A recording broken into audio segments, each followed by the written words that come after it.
Bueno, gente, tal vez les guste esto, ¿no? Es un tren. Bueno, ahí tenían la descripción al principio del video, ¿eh? Suscríbete si te gusta esta clase de contenido. Si encuentro más lugares por ahí, lo subiré. ¿Vieron eso que está ahí? Aparentemente sería la caldera para hacer funcionar esta máquina.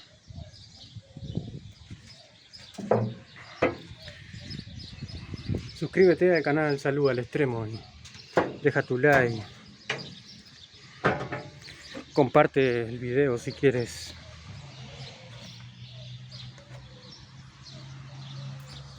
Este es el Museo de Gualeguaychú, estoy en el Corsódromo.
Acá tienen las características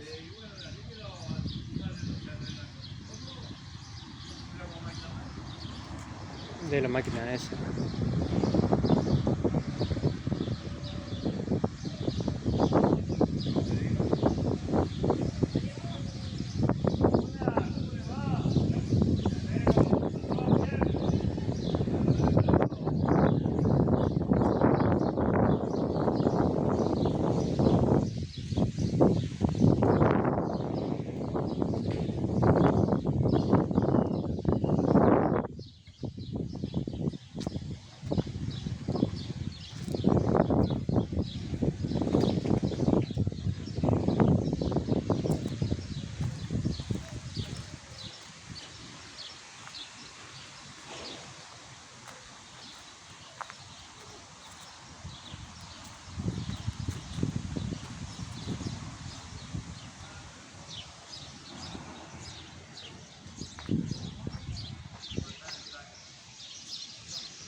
¿Qué tal, gente? Bueno, estamos en un vagón. El hombre sabe mucho más que yo sobre este vagón muy antiguo. Bien, sí, estamos en un coche comedor, un coche que sirvió para los viajes de larga distancia. En un principio era Concordia Posadas, pero después se agregó desde Federico Lacroze, Buenos Aires, donde eran trenes que tardaban un día y medio, 2 días en llegar a destino. Entonces le agregaban el ferrocarril lo que le llamaban servicio especial, coche camarote, bandeja para auto, y que era un coche comedor, un restaurante para el servicio de gastronomía de estos viajes largos, un coche de lujo, fabricado de madera de cedro, un coche tipo Bristol, por el diseño, ¿no? Del año 1912, o sea que ya estamos dentro de un vehículo que tiene 111 años de antigüedad, que conserva elementos propios, como su estructura de madera, los espejos en el salón comedor, butacas, mesas, pero quizás lo más interesante está acá en la cocina. Si querés podemos pasar, porque obviamente conserva desde sus orígenes la cocina a leña, ¿no? Esta cocina está fabricada en Argentina, entonces nos cuenta que si bien el coche vino de Inglaterra, fue equipado acá en nuestro país para funcionar como coche restaurante. Federico Rostoni, de Buenos Aires, estaba la fábrica. Es una cocina que tiene 2 hornos, lo que le llamaban las biferas, que están acá, las planchas, la hornalla al centro, ¿no? Cocina económica. Y tiene el agregado de los calientaplatos, que es esta parte superior, estas puertillas. Acá adentro, lo que hacía el cocinero era guardar los platos ya servidos. Y entonces los mantenía calientes, mientras tanto él seguía preparando otra comida. Y cuando venía el mozo a retirar la comida para servirla a la mesa, la comida llegaba caliente. Hay que pensar que el salón comedor tenía una capacidad para 28 pasajeros por hora. ¿Vamos para atrás o para ahí? Y te quiero mostrar lo último, la heladera, así como la cocina es a leña, la heladera es una heladera barra de hielo, ¿no? Esto también nos transporta en el tiempo y nos explica cómo era cocinar en esa época. Yo siempre cuento que esto también hay que imaginarlo en las casas de familia, no solamente. ¿Así que es una heladera eso? Una heladera barra de hielo, conservadora, hielera, ¿no? Acá hay una barra grande de hielo, esta tapa la cerraban, la barra quedaba apoyada sobre una bandeja, ¿no? Y después el cocinero o el ayudante de cocina tenía acceso por acá abajo, ¿no? Acá habría acá había una especie de parrilla donde iban los alimentos que se conservaban dentro del heladero. Nunca había visto una heladera así. Y este coche tiene dos heladeras a barra de hielo. Esta es la más chica, que era exclusivamente para la cocina. Y después allá adelante vamos a encontrar una más grande que era... Ahora sí. Bueno, acá estaba la bacha, porque el coche tenía allá arriba un tanque de agua. Acá tenía la para lavar, ¿no? Y toda la mesada de madera, también producto de... Hoy tendría que ser de acero inoxidable. En esa época la mesada era de madera. Y después lo que tenemos en exposición son herramientas y partes de locomotora. Bueno, ahí ya nos vamos a otro tema, pero el Museo Ferroviario está dentro de lo que es el Parque de la Estación, ¿no? Y el Parque de la Estación tiene la estación y los galpones de máquinas, los galpones de carga. Estas herramientas pertenecían, al igual que estas, al galpón de máquinas, ¿no? Como era una estación terminal, el Gualeguaychú tenía un taller mecánico donde se hacía reparación y mantenimiento de locomotoras abajo. Entonces acá está un poco representado esa faceta La cocina, sí, del vagón, del comedor. la cocina. Esta es la cocina del coche comedor, pero como el coche comedor es donde guardamos las piezas que nos donan, hemos colocado estas herramientas que en realidad eran del taller mecánico. Quería hacer esa aclaración, ya estaba en exposición. Ahora pasamos a otro nivel. Bien, bueno, esta parte es más que nada la parte del archivo. Este mueble contiene revistas, archivos, documentos, uniformes, de todo lo relacionado al ferrocarril. Esta parte, el coche comedor es el lugar de resguardo de elementos. Y acá están las donaciones de ferroviarios y de familiares de ferroviarios que tenían en sus casas y para contar su historia la trajeron al museo. Entonces, cada uno de estos elementos, las partes de locomotora, las máquinas de escribir, tiene una historia atrás, una anécdota, un sentimiento, porque eran herramientas que los ferroviarios tenían durante toda su vida. Entonces, igual que el uniforme, creo que los uniformes eran lo más valioso. También le daba su estatus dentro del ferrocarril. Entonces eso generó que cada cosa tenga un sentimiento muy importante detrás. Buenos días. ¿Qué tal? ¿Qué tal? Buen día. Así que, bueno. Ya. Bueno, acá estamos con la locomotora número 81. Esta es la piedra fundamental del museo. Cuando surge la idea de inaugurar un museo ferroviario acá en Gualeguaychú, lo que fueron a buscar los ferroviarios, que son los que lo inauguran, es una locomotora a vapor que era el símbolo del ferrocarril. Entonces, acá estamos hablando del año 1984, el museo va a cumplir 40 años el año que viene. De los municipales, acá en Gualeguaychú es el más antiguo. Y es el único a cielo abierto, por eso, ¿no?, que escuchamos el canto de los pájaros. Se trae esta locomotora, ¿no?, compuesta por locomotora propiamente dicho, y este vagón, acá donde está la pala y el gancho, es lo que se llama tender, que era el tanque de agua. Arriba iba la leña y adentro del tanque iban los 15.000 litros de agua que cargaba, transportaba, que era el combustible que iba a necesitar para trasladarse. Las locomotoras, las primeras locomotoras, las más antiguas, tenían una autonomía de 15 o 10 kilómetros, que era la distancia que hay entre estaciones de trenes. Esta locomotora, que ya es mucho más moderna, va a tener una autonomía aproximada de 75 kilómetros, se superaba por lejos a las locomotoras antiguas. Y estaba destinada a trenes de larga distancia. Para el ferrocarril en sí, es una locomotora de tamaño mediana. En funcionamiento llegaba a pesar casi 90 toneladas, un poder de arrastre de 800 toneladas aproximadamente.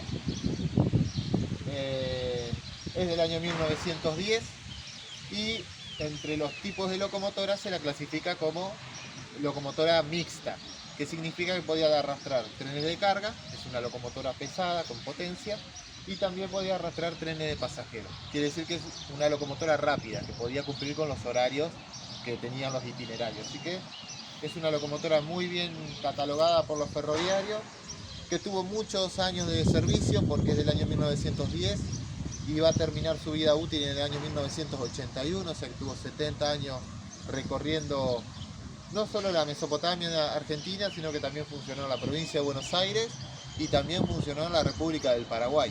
Tenemos fotos de la locomotora en Encarnación, en Asunción, así que esos 70 años que estuvo funcionando los aprovechó para recorrer por todos lados. Y si querés podemos subir a conocer la cabina. Dale. Subimos. ¿Te parece?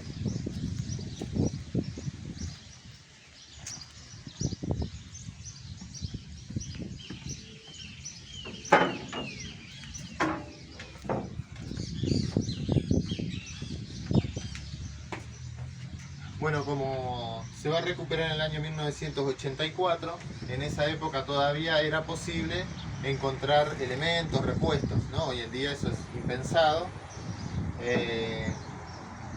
Pero en la década del 80, finales de los 70, estas locomotoras iban a desguace, o sea, se las acumulaba en algún lugar, en este caso en Ibicuí, en Entre Ríos, y ahí venía una empresa encargada de cortarla, que se llamaba desguazarla, y venderla como chatarra, como fierro, como bronce, como acero, como cobre. Entonces, cuando se consigue esta locomotora, que había estado un tiempo abandonada, le faltaban algunos elementos y los consiguieron. Lo que buscaban los ferroviarios en ese momento era tener una locomotora completa, ¿no? Que al venir a verla, el guía pudiera explicar cómo era el funcionamiento de las locomotoras y para qué servía cada una de sus partes. Entonces, al mirar la cabina, no solamente tenemos elementos importantes e históricos como su placa de fábrica, ¿no? Ahí podemos conocer que la locomotora fue fabricada en Bélgica, con su número de fábrica y con el año 1910. También tiene su placa de certificación. Esa placa le ponían en los talleres. Cada 200.000 kilómetros estas locomotoras entraban a lo que se llamaba reparación general, y una vez que pasaban por ese proceso, le colocaban esa placa que era la que garantizaba que pudiera funcionar. No tener esa placa no tenía el permiso para andar, ¿no? Esa era la garantía. Y después tenemos elementos conocidos como el freno, ¿no? Este era el freno de esta locomotora. Este era el regulador, que podríamos decir que es el acelerador. El maquinista tiraba para atrás la palanca y la locomotora empezaba a tener cada vez más velocidad, y después, si quería ir más lento, lo que hacía era quitarle vapor cerrándolo, por eso el nombre de regulador. Después tenemos los tubos Pirex, que son estas partes de vidrio, que era lo que indicaba, esos tubos le indicaba qué cantidad de agua tenía la caldera en su interior, ¿no? Entonces, si tenía por debajo de la mitad, generalmente, eso iba a depender también un poco del foguista, este mismo operario lo que hacía era abrir los inyectores para introducirle agua a la caldera y volver a llenarla para, obviamente, que no se quede sin agua, sino se fundía. Ahí adentro se hacía el fuego. En el caso de esta locomotora, a leña, pero había otras que funcionaban a carbón de piedra y para eso estaba esa palita, ¿no? El foguista era el encargado de esto, de controlar el agua y de mantener encendido el fuego para calentar el agua. ¿Cuánto hace que dejó de funcionar? Esta quedó fuera de servicio en el año 1981, en la zona de Misiones, allá al norte. Ahí quedó estacionada al lado de la estación de Posadas, y en el año 1984, cuando acá surge la idea de fundar un museo ferroviario, entre las posibilidades, la que estaba más entera era esta, así que entre un convenio entre la Comisión Pro Museo Ferroviario y la gerencia del Urquiza y la Fraternidad, que es el sindicato de los conductores, se pusieron de acuerdo y la remolcaron desde Posada hasta acá, hasta Gualeguaychú. Acá se la reparó, se la pintó, se le agregaron las partes faltantes, y en noviembre de 1984 se inaugura el museo con la locomotora. Después se le van a ir agregando los demás elementos, pero originalmente el museo se inaugura solamente con la locomotora. Bueno, y esta parte de acá era lo que veíamos desde abajo.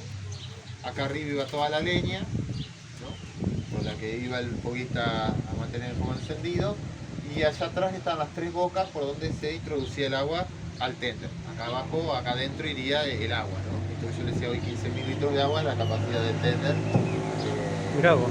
más la leña.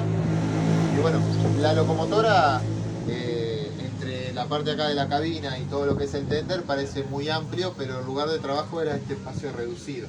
Por eso quienes trabajaban eran 2 personas, foguista y maquinista de este lado, porque el maquinista acá va a tener el freno, el regulador, la manivela de cambio de marcha, ¿no? Eso es un poco el resumen de lo que es la locomotora.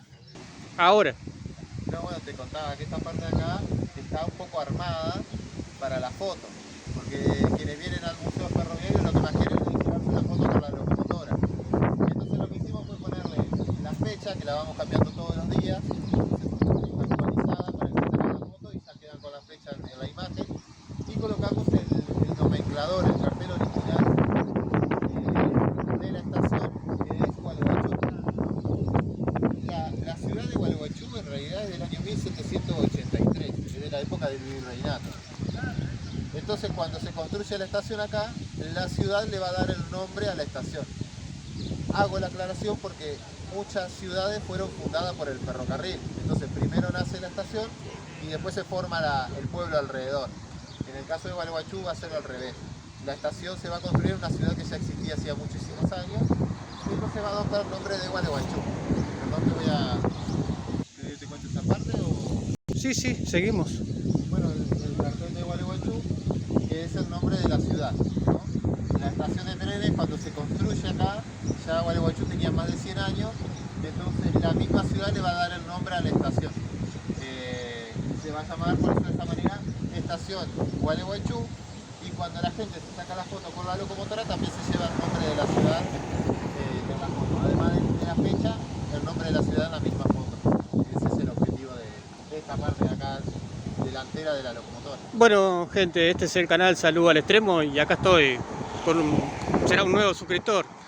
Gracias a Dardo y Gracias a vos por la información que nos dio del Corsódromo acá en Gualeguaychú. Hasta otro video.